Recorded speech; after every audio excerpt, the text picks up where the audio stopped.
Controlling dilakukan dengan membandingkan hasil nyata dengan standar yang telah ditetapkan, serta melakukan evaluasi secara berkala untuk mengambil tindakan korektif jika ditemukan penyimpangan. Fungsi dari controlling yang pertama terdapat pengawasan, yang mana memastikan pelaksanaan pekerjaan sesuai dengan standar dan prosedur yang telah direncanakan dan ditetapkan. Kemudian terdapat evaluasi kerja, yang mana menilai apakah kinerja karyawan atau tim mencapai target yang telah ditetapkan dan direncanakan.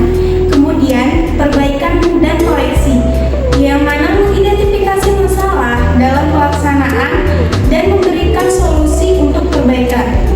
Yang terakhir yaitu pengambilan keputusan, yang mana memberikan informasi penting terkait untuk keputusan manajerial mengenai SDM.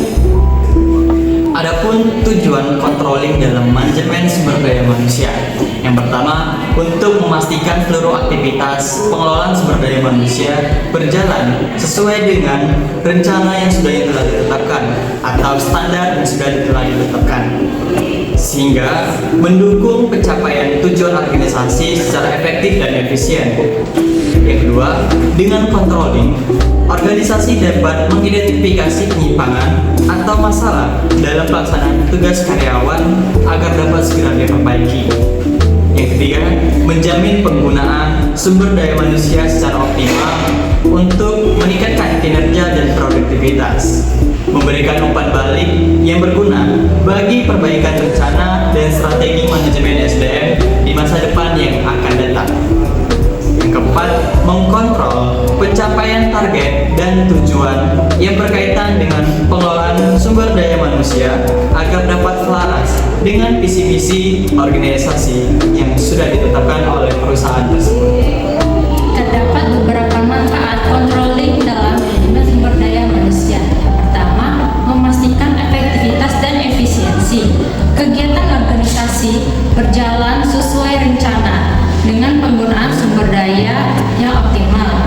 Dan yang kedua, meningkatkan produktivitas. Dengan pengawasan dan evaluasi, karyawan dapat termotivasi untuk bekerja lebih baik. Yang ketiga, mengurangi kesalahan dan risiko. Penyimpangan dapat segera ditemukan dan diperbaiki sebelum berdampak besar. Dan yang terakhir, yaitu mendukung pencapaian tujuan organisasi. Kontrol yang baik membuat target sumber daya manusia dan organisasi dapat tercapai dengan baik.